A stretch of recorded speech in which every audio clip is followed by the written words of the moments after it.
menonton, jangan lupa like, subscribe, dan tekan tombol lonceng. Selamat menyaksikan. Gigi berlubang termasuk keluhan umum pada anak-anak dan sebaiknya tidak boleh disepelekan karena bisa menyebabkan gigi nyeri atau gigi copot, namun juga bahaya kesehatan lainnya. Penyebab atau faktor gigi berlubang pada anak itu sangat banyak, antara lain bakteri dalam plak. Ketika anak tidak atau jarang menyikat gigi, atau menyikat gigi dengan asal atau cepat, biasanya akan terjadi penumpukan plak di dalam rongga mulut dan plak tersebut terdapat bakteri. Bakteri yang ada di dalam plak akan mengubah gula atau karbohidrat yang anak konsumsi menjadi asam. Lambat laun asam akan melarutkan mineral pada gigi dan menyebabkan gigi berlubang. Selanjutnya pemberian makanan dan minuman manis, pemberian atau kebiasaan minum susu pakai botol pada usia bayi hingga tertidur. Kualitas gigi serta adanya kelainan struktur gigi pada anak. Fluoride termasuk salah satu mineral yang dibutuhkan untuk mencegah gigi berlubang. Maka dari itu gigi sangat penting disikat dengan pasta gigi yang mengandung fluoride. Fluoride adalah mineral yang terjadi secara alami, membantu mencegah gigi berlubang pada anak-anak dan orang dewasa dengan membuat permukaan luar gigi lebih kuat terhadap serangan asam yang menyebabkan kerusakan gigi. Pertama-tama kita harus tahu dulu nih, harus tahu bagaimana perjalanan penyakit dari karies gigi atau gigi berlubang itu sendiri ya.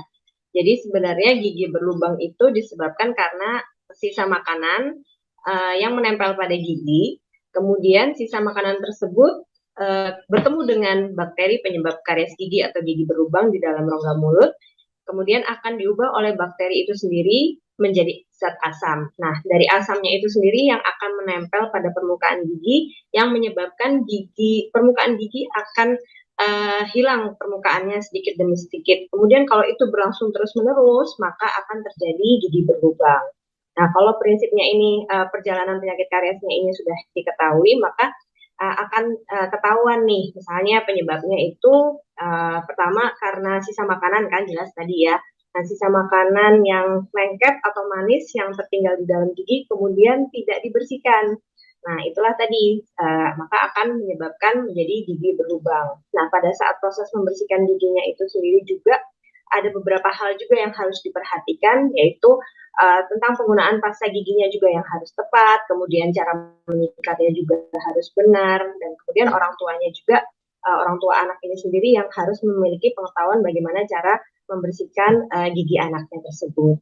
Jadi kalau untuk membedakannya antara gigi yang berlubang atau sisa makanan coklat-coklat yang hanya menempel pada gigi itu caranya adalah dengan cara kalau misalnya pada saat dikorek atau didekati dengan tangan kemudian dia tidak hilang, misalnya kayak coklat ya.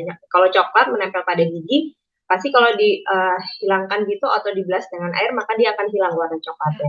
Tapi kalau karies gigi atau gigi berlubang ini kalau misalnya dipegang itu tidak hilang. Terus kemudian pada saat disikat setelah mencoba untuk dipegang ternyata tidak hilang, kemudian pada saat disikat dengan sikat gigi ternyata juga coklat-coklat itu tidak hilang. Nah, maka ini bisa segera dibedakan antara sisa makanan dengan yang sudah terjadi gigi berlubang. Nah, selain warna coklat bisa juga pokoknya perubahan warna pada gigi. Misalnya terjadi perubahan spot putih atau bisa juga terjadi perubahan spot coklat, kemudian ada perubahan juga spot hitam. Nah, ini yang udah mulai sebagai orang tua sudah mulai aware, sudah mulai peduli apakah ini sisa makanan atau yang termasuk karies. Ya, kalau sudah keadaannya seperti itu maka tidak ada salahnya untuk bertanya kepada ahlinya. Sebenarnya pada permukaan gigi manapun saja bisa beresiko untuk terjadinya gigi berlubang. Kalau saya jelaskan di sini adalah kalau kerusakan pada gigi anak ini kenapa lebih sering terjadi dibandingkan gigi dewasa ya. Karena yang pertama dari bentuk dan struktur dari gigi anak-anak sendiri itu berbeda dengan gigi dewasa.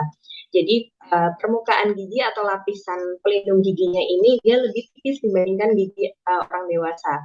Nah, jadi kalau misalnya ada sisa makanan yang lengket atau manis yang menempel atau sisa makanan yang tidak dibersihkan tadi di dalam mulut itu, kalau dia menempel pada gigi dalam waktu yang lama, terus kemudian tidak dibersihkan, maka itu yang akan menyebabkan tadi lapisan giginya akan sedikit demi sedikit akan berkurang. Nah, itu karena penyebabnya kalau gigi anak-anak dia lebih tipis dibandingkan gigi dewasa, jadi sehingga lebih cepat terjadinya gigi berlubang. Kemudian yang kedua, kalau gigi anak-anak itu biasanya itu ada celah atau ada space-nya antara satu gigi dengan gigi yang lain. Nah, inilah tadi yang menyebabkan juga kenapa sisa makanan bisa nyangkut di antara gigi-giginya anak-anak. Nah, itu bisa terjadi pada gigi depan maupun gigi belakang, karena bentuknya gigi anak-anak itu yang antara gigi yang satu dengan yang lainnya itu ada celah tersebut tadi. Kemudian yang ketiga, karena anak-anak ini juga suka makanan-makanan yang manis dan lengket.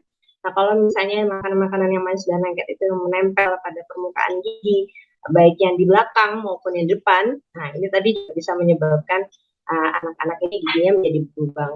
Jadi kalau ditanya gigi yang mana, yang di depan atau yang belakang, bagian yang geraham atau gigi seri, semua sama-sama berpotensi untuk menyebabkan gigi berlubang kalau ada sisa makanan yang menempel pada gigi tersebut dalam jangka waktu yang lama dan tidak dibersihkan.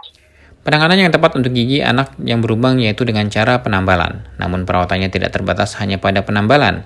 Bisa dilihat dahulu dari kondisi gigi dan seberapa besar kerusakan. Apabila gigi sudah berlubang, mengenai saraf dan keluhan sakit dan pernah bengkak, maka dapat dilakukan perawatan salur akar. Biasanya perawatan saluran akar bisa dilakukan 1 sampai dengan 3 kali kunjungan.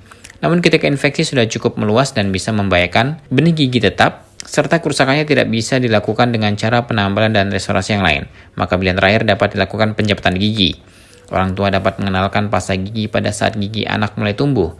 Pada anak usia di bawah 3 tahun, biasanya anak belum bisa berkumur. Orang tua bisa membantu anak menggunakan pasta gigi selapis tipis, kemudian setelah disikat giginya, dibersihkan dengan kasa yang dibasahi dengan air matang. Lalu anak bisa kumur-kumur atau minum dengan air matang tersebut. Dan pada anak usia di atas 3 tahun, orang tua bisa mengajarkan anak untuk berkumur dan mengeluarkan air kumuran setelah menyikat gigi. Tim Eljan Media melaporkan.